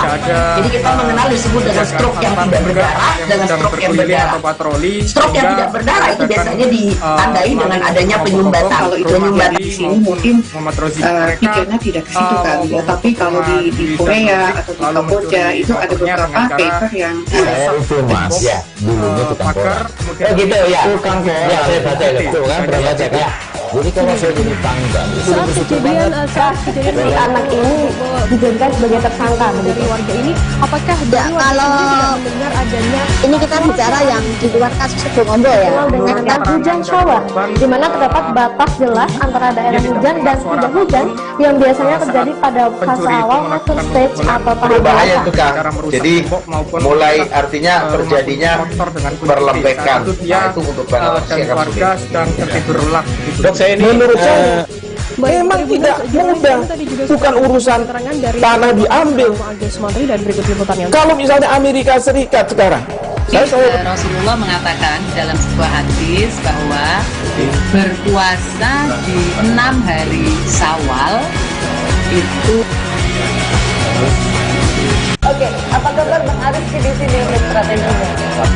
Kalau saya sendiri di Jumit 37 ini yang semalam baru mulai, saya udah pasti.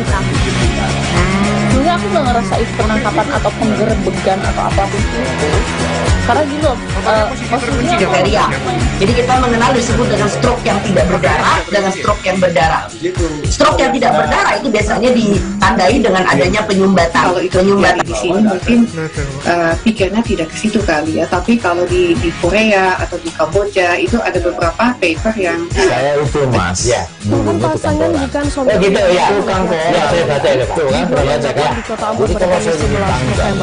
Saat ditemukan barang bawaan Si anak ini dijadikan sebagai tersangka di dalam kamar penginapan. Ya, kalau Di dalam kamar penginapan. ini kita bicara yang di luar kasus Situbondo ya. dengan hujan shower, di mana terdapat batas jelas antara daerah hujan dan tidak hujan yang biasanya terjadi pada fase awal master stage atau tahap Berbahaya dewasa. itu Kang. Jadi mulai artinya terjadinya perlembekan. Nah itu untuk penetrasi akan sulit. Kalau Dok, saya ini menurut Bisa saya Anda jelaskan memang tidak mudah, bukan urusan tanah diambil. Kalau misalnya Amerika Serikat sekarang, Rasulullah mengatakan dalam sebuah hadis bahwa berpuasa di 6 hari Syawal itu. Oke, apa kabar Bang Aris di sini untuk strateginya? Kalau saya sendiri di Jumit 37 ini yang semalam baru mulai, saya udah pasti. Dulu aku nggak ngerasain penangkapan atau penggerbegan atau apapun itu. Karena gini loh, posisinya aku Diphtheria. Jadi kita mengenal disebut dengan stroke yang tidak berdarah dengan stroke yang berdarah. Stroke yang tidak berdarah ini biasanya ditandai dengan adanya penyumbatan. Penyumbatan di sini mungkin pikirnya tidak ke situ kali ya. Tapi kalau di Korea atau di Kamboja itu ada beberapa paper yang saya itu Mas. Ya. Pasangan yang Gitu ya. Ya, saya baca itu Pak. Kan pernah baca kan. Ya. Jadi kalau saya jadi tangga itu udah bersyukur banget.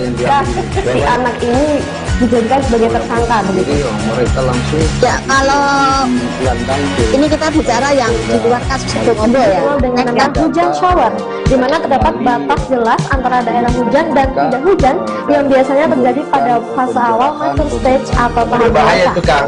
Jadi mulai artinya terjadinya perlembekan. Nah itu untuk penetrasi akan sulit. ini juga tidak Dok, saya ini menurut saya memang tidak mudah, bukan urusan tanah diambil. ini sedang melakukan razia.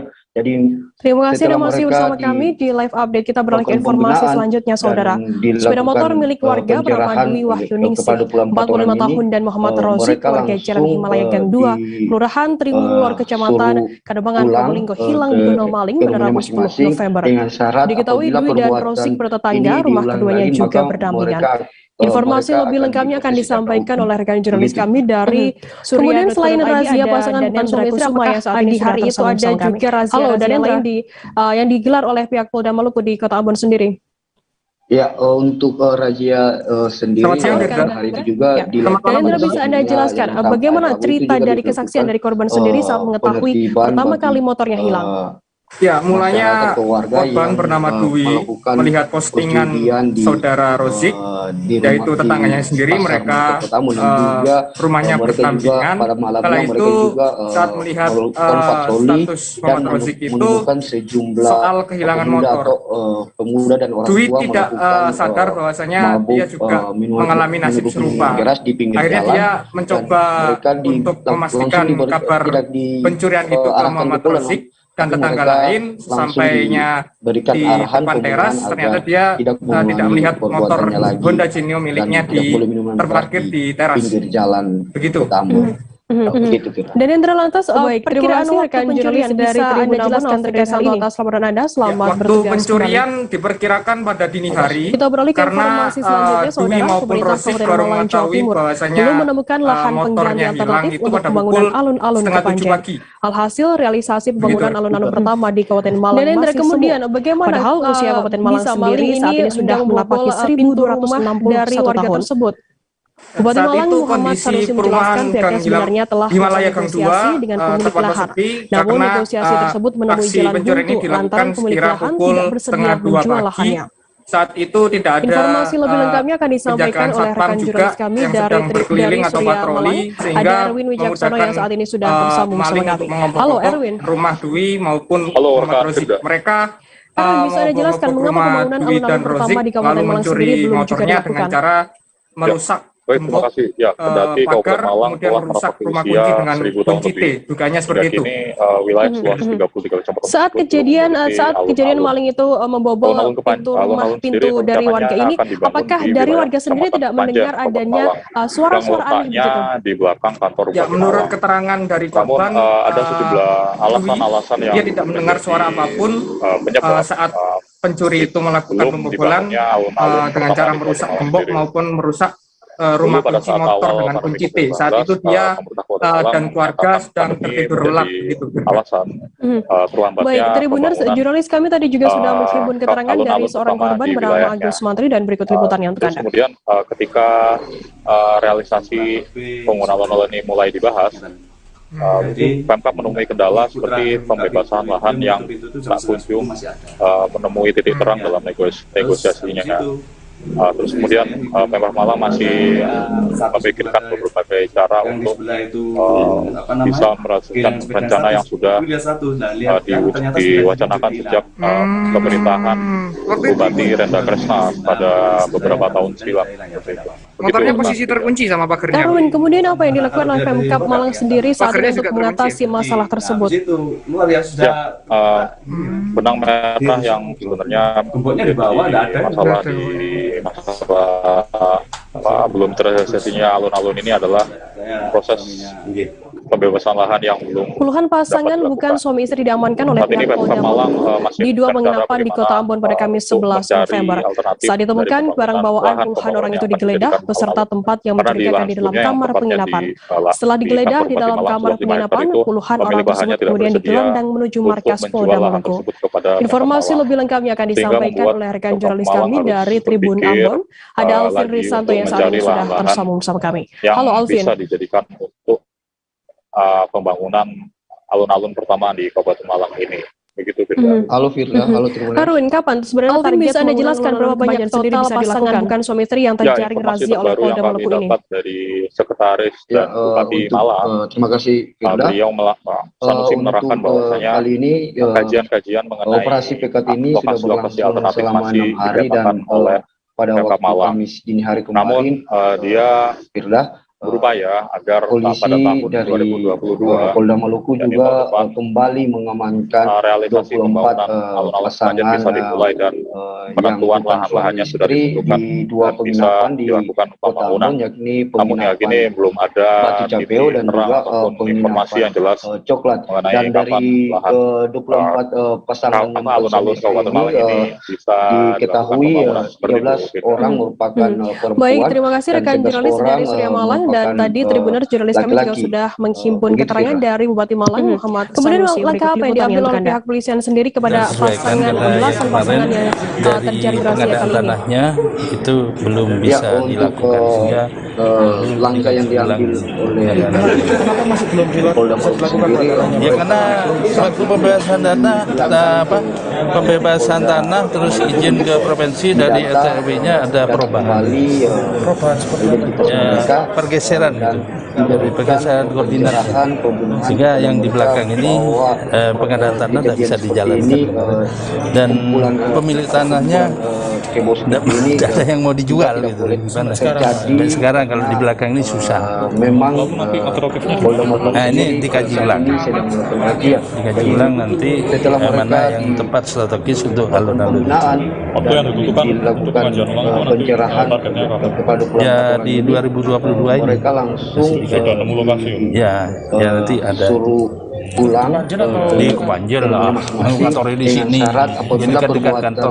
Ini diulang lagi, maka mereka nanti di 2023 nanti PHK bisa dia. Kemudian selain razia pembebasan lahan, suami istri, apakah di hari itu ada juga razia-razia lain yang digelar oleh pihak Polda Maluku di Kota Ambon sendiri? Dulu kan pernah dianggap untuk razia sendiri tingginya animo masyarakat untuk berkunjung ke pusat perbelanjaan di Palembang membuat wahana rezeki sampurna atau RS Event Organizer menggelar auto vaganza yang digelar di Atrium Palembang Square pada 10 hingga 16 November melibatkan 10 merek otomotif ternama.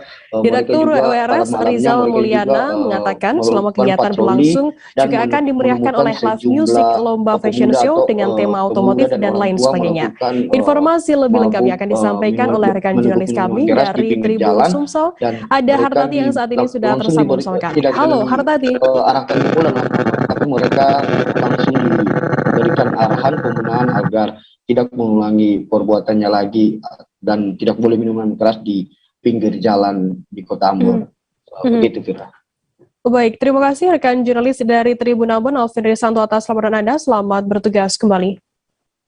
Terima kasih. Kita beralih ke informasi selanjutnya, Saudara. Pemerintah Kabupaten Malang, Jawa Timur belum menemukan lahan pengganti alternatif untuk pembangunan alun-alun Kepanjen. Hartati, bisa Anda jelaskan apa saja agenda pameran di Atrium ini? Padahal usia Kabupaten Malang sendiri saat ini sudah mencapai 1.200 di Atrium Palembang Square saat ini. Bupati Malang Muhammad Sanusi menjelaskan pihaknya sebenarnya telah melakukan negosiasi dengan pemilik lahan. Namun negosiasi tersebut menemui jalan buntu lantaran pemilik lahan tidak bersedia menjual lahannya. Light music dan juga lomba informasi lebih lengkapnya akan disampaikan oleh rekan jurnalis kami dari Surya Malang. Ada Erwin Wijaksono yang saat ini sudah bersambung sama kami. Halo Erwin. Event organizer tersebut mengisi acara tersebut. Erwin, bisa Anda jelaskan mengapa pembangunan alun-alun pertama bagaimana kemudian antusiasme dari pengunjung sendiri yang ikut dalam pameran auto vaganza di Atrium Palembang Square ini? Menapaki usia 1000 tahun lebih. Iya, Firda. Hingga kini pameran auto vaganza ini digelar khususnya menyambut akhir pekan ini dan kunjungan masyarakat juga antusiasnya di wilayah Kecamatan Kepanjen, biasanya memang di akhir pekan itu masyarakat ramai-ramai berkunjung ke mall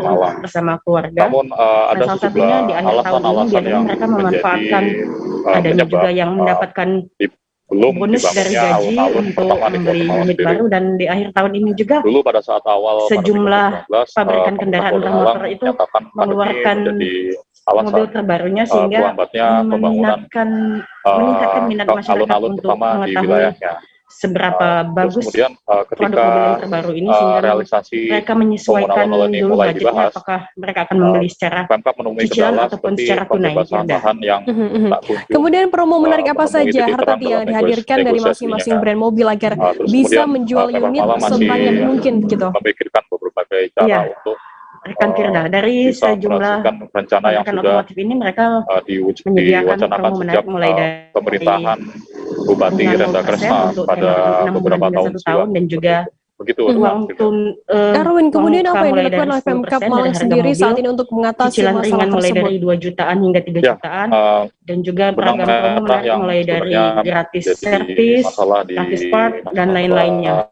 Ini dilakukan dan kembali lagi dikembalikan pada masing-masing pabrikan itu sendiri untuk detail informasinya, dan konsumen yang datang bisa langsung bertanya ke masing-masing stand untuk mengetahui promo lebih detail yang disediakan oleh masing-masing pabrikan. Karena di lahan sebelumnya yang tepatnya di Baik, terima kasih rekan jurnalis dari Tribun Sumsel atas laporan Anda, dan tadi Tribuners jurnalis kami juga sudah menghimpun keterangan dari Rizal Mulyana, Direktur WRS. Berikut liputannya untuk Anda.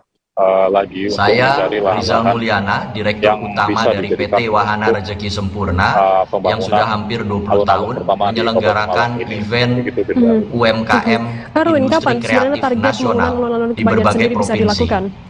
Saya saat ini memilih Kota Palembang karena saya mempunyai pertimbangan Kota Palembang ini dengan daya beli yang sangat besar dan juga berbagai macam produk dari industri kreatif yang saya lihat sangat banyak keunikannya di Kota Palembang. Nah, mulai dari tanggal 10 sampai 16 November, saya mengadakan di Palembang Square, karena Palembang Square memiliki atrium yang sangat besar dan sangat memberikan fasilitas yang baik kepada PT Wahana Rezeki Sempurna untuk mengadakan suatu event perpaduan antara industri kreatif nasional, yaitu berbahan dasar Baik, terima kasih rekan jurnalis dari Surya Malang, dan tadi Tribuners jurnalis kami juga sudah menghimpun keterangan dari Bupati Malang Muhammad Sanusi. Berikut liputannya untuk Anda. Ya, otomotif show ini saat ini sudah menjadi industri kreatif bangsa Indonesia karena sudah berbagai komponen yang diproduksi di dalam negeri. Untuk kedepannya juga sudah dicanangkan bahwa bangsa Indonesia pembebasan dana, pembebasan tanah, terus izin ke provinsi dari RTRW-nya ada perubahan di masa depan. Silakan Bapak pergeseran kalian menikmati dan juga mengikuti teknologi terbaru dari industri otomotif bangsa. Pemilik tanahnya selamat menikmati. Ada yang mau dijual. Wassalamualaikum warahmatullahi wabarakatuh. Sekarang kalau di belakang ini susah. Lalu nanti alternatifnya ini dikaji ulang. Mungkin sudah tidak asing lagi bagi warga Melayu di Kabupaten Ketapang, Kalimantan Barat. Hal ini pun sebelumnya pernah ditegaskan oleh Bupati Ketapang Martin Rantong bahwa ketupat colet merupakan makanan khas Melayu Ketapang. Mengintip bagaimana uniknya kuliner khas Kalimantan Barat ini, saat ini kami sudah tersambung dengan jurnalis dari Tribun Pontianak, ada Nur Imam Satria, yang akan memberikan informasi lengkap nanti di 2017. Halo Imam. Nanti PAK bisa. Halo, rekan Firda. Kan pembebasan lahan. Imam, bisa Anda jelaskan seperti apa bentuk dari makanan khas Ketapang ketupat colet ini? Iya, jadi ketupat colet ini merupakan salah satu makanan khas Kabupaten Ketapang, khususnya warga Melayu di Ketapang. Untuk berkunjung ke hal ini juga pusat pernah ditegaskan oleh Bupati Ketapang Martin Rantong sebelumnya atau bahwa RS Event Organizer menggelar autovaganza yang digelar di atrium Palembang Square pada 10 hingga 16 November melibatkan 10 merek otomotif ternama. Direktur WRS Rizal Mulyana mengatakan selama kegiatan berlangsung juga akan dimeriahkan oleh live music, lomba fashion show dengan tema otomotif dan lain sebagainya. Informasi lebih lengkap yang akan disampaikan oleh rekan jurnalis kami dari Tribun Sumsel. Imam, bisa Anda jelaskan seperti apa bentuk sajian menu ketupat colet ini dan bagaimana cara makan yang biasa dilakukan oleh warga Ketapang sendiri? Iya, jadi untuk menu ketupat colet ini biasanya disajikan secara terpisah, yaitu ada wadah ketupat dan ada juga wadah untuk kuah rendangnya. Nah, seperti namanya juga, cara makan ketupat colet ini sangat unik, yaitu ketupat itu dicolet ataupun dicocol di kuah rendang yang berisi potongan daging sapi maupun ayam, dan memakannya langsung dicocol gitu. Hartati, bisa Anda jelaskan apa saja bagaimana kemudian selain di hari besar begitu Imam, di mana warga Tribuners ini bisa mendapatkan di atrium Palembang khas dari Ketapang saat ini tengah berlangsung pameran autovaganza jadi yang diikuti untuk oleh warga Ketapang maupun luar Ketapang yang ingin mencicipi menu khas itu mulai dari kegiatan ini tidak perlu menunggu hari besar sebetulnya, karena ada salah satu rumah makan di Kabupaten Ketapang, yakni namanya Murakiman namanya, itu menjual menu ini setiap paginya, bahkan hingga sore, yang mana satu porsinya itu dengan harga bagaimana kemudian antusiasme dari pengunjung sendiri yang ikut dalam pameran autovaganza di atrium Palembang Square ini? Berupa ketupat sekitar 3 potong dan kuah rendang berisi sekitar 5 sampai 6 potong daging sapi. Begitu, Firda. Kunjungan masyarakat juga. Baik, terima kasih rekan jurnalis dari Tribun Pontianak Imam Satria atas laporan Anda. Selamat bertugas kembali. Berkunjung ke mall bersama keluarga. Tribuners, informasi tadi sekaligus menutup perjumpaan kita dalam live update hari ini. Jangan lupa Tribuners saksikan terus live update di seluruh channel YouTube dan Facebook Tribun Network. Saya Firda Naul, Keliru yang bertugas, pamit undur diri. Terima kasih dan sampai jumpa. Jangan lupa like, subscribe, dan share ya. Terbarunya sehingga meningkatkan minat masyarakat untuk mengetahui seberapa bagus produk mobil yang terbaru ini, sehingga mereka menyesuaikan dulu budgetnya, apakah mereka akan membeli secara cicilan ataupun secara tunai, Firda. Kemudian promo menarik apa saja, Hartati, yang dihadirkan dari masing-masing brand mobil agar bisa menjual unit sebanyak mungkin begitu? Iya, rekan Firda, dari sejumlah pabrikan otomotif ini mereka menyediakan promo menarik mulai dari bunga 0% untuk tenor 6 bulan hingga 1 tahun, dan juga uang muka mulai dari 10% dari harga mobil, cicilan ringan mulai dari 2 jutaan hingga 3 jutaan, dan juga beragam promo menarik mulai dari gratis servis, gratis part, dan lain-lainnya. Ini dilakukan dan kembali lagi dikembalikan kepada masing-masing pabrikan itu sendiri untuk detail informasinya, dan konsumen yang datang itu bisa langsung bertanya ke masing-masing stand untuk mengetahui promo lebih detail yang disediakan oleh masing-masing pabrikan otomotif Firda. Baik, terima kasih rekan jurnalis dari Tribun Sumsel atas laporan Anda, dan tadi Tribuners, jurnalis kami juga sudah menghimpun keterangan dari Rizal Mulyana, Direktur WRS. Berikut liputannya untuk Anda. Saya Rizal Mulyana, Direktur Utama dari PT Wahana Rezeki Sempurna, yang sudah hampir 20 tahun menyelenggarakan event UMKM Industri Kreatif Nasional di berbagai provinsi. Saya saat ini memilih Kota Palembang karena saya mempunyai pertimbangan Kota Palembang ini dengan daya beli yang sangat besar dan juga berbagai macam produk dari industri kreatif yang saya lihat sangat banyak keunikannya di Kota Palembang ini. Nah, mulai dari tanggal 10 sampai 16 November saya mengadakan di Palembang Square karena Palembang Square memiliki atrium yang sangat besar dan sangat memberikan fasilitas yang baik kepada PT Wahana Rezeki Sempurna untuk mengadakan suatu event perpaduan antara industri kreatif nasional, yaitu berbahan dasar kain fashion seperti kain songket, busana muslim dan lain-lain, dan dipadukan dengan otomotif show. Ya, otomotif show ini saat ini sudah menjadi industri kreatif bangsa Indonesia karena sudah berbagai komponen yang diproduksi di dalam negeri. Untuk kedepannya juga sudah dicanangkan bahwa bangsa Indonesia akan menjadi produsen terbesar baterai litium untuk mobil-mobil listrik di masa depan. Silakan Bapak Ibu sekalian menikmati dan juga mengikuti teknologi-teknologi terbaru dari industri otomotif bangsa kita. Selamat menikmati. Wassalamualaikum warahmatullahi wabarakatuh. Tribuners, menu ketupat colet mungkin sudah tidak asing lagi bagi warga Melayu di Kabupaten Ketapang, Kalimantan Barat. Hal ini pun sebelumnya pernah ditegaskan oleh Bupati Ketapang Martin Rantan bahwa ketupat colet merupakan makanan khas Melayu Ketapang. Mengintip bagaimana uniknya kuliner khas Kalimantan Barat ini, saat ini kami sudah tersambung dengan jurnalis dari Tribun Pontianak, ada Nur Imam Satria, yang akan memberikan informasi lengkapnya untuk Anda Tribuners. Halo Imam. Halo, rekan Firda. Imam, bisa Anda jelaskan seperti apa bentuk dari makanan khas Ketapang ketupat colet ini? Iya, jadi ketupat colet ini merupakan salah satu makanan khas Kabupaten Ketapang, khususnya warga Melayu di Ketapang. Hal ini juga pernah ditegaskan oleh Bupati Ketapang Martin Rantan sebelumnya bahwa ketupat colet merupakan salah satu makanan khas Kabupaten Ketapang.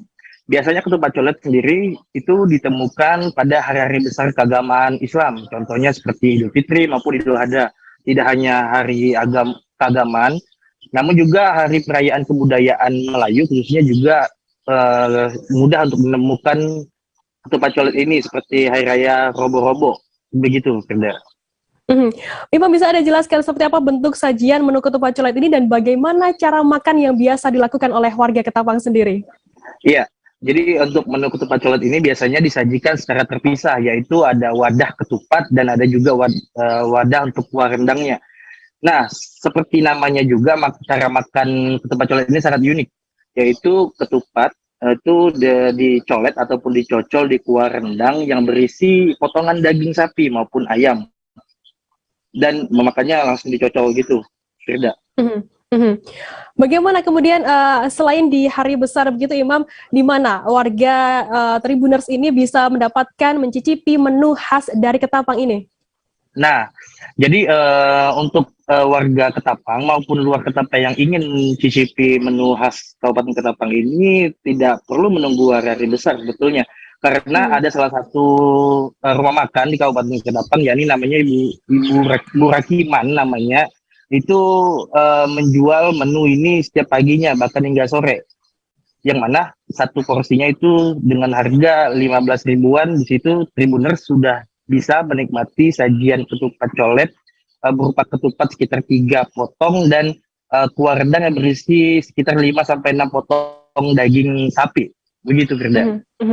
Baik, terima kasih rekan jurnalis dari Tribun Pontianak, Imam Satria, atas laporan Anda. Selamat bertugas kembali. Oke, thank you, Firda. Tribuners, informasi tadi sekaligus menutup perjumpaan kita dalam live update hari ini. Jangan lupa Tribuners saksikan terus live update di seluruh kanal YouTube dan Facebook Tribun Network. Saya Firda Naul, yang bertugas pamit undur diri. Terima kasih dan sampai jumpa. Jangan lupa like, subscribe, dan share ya.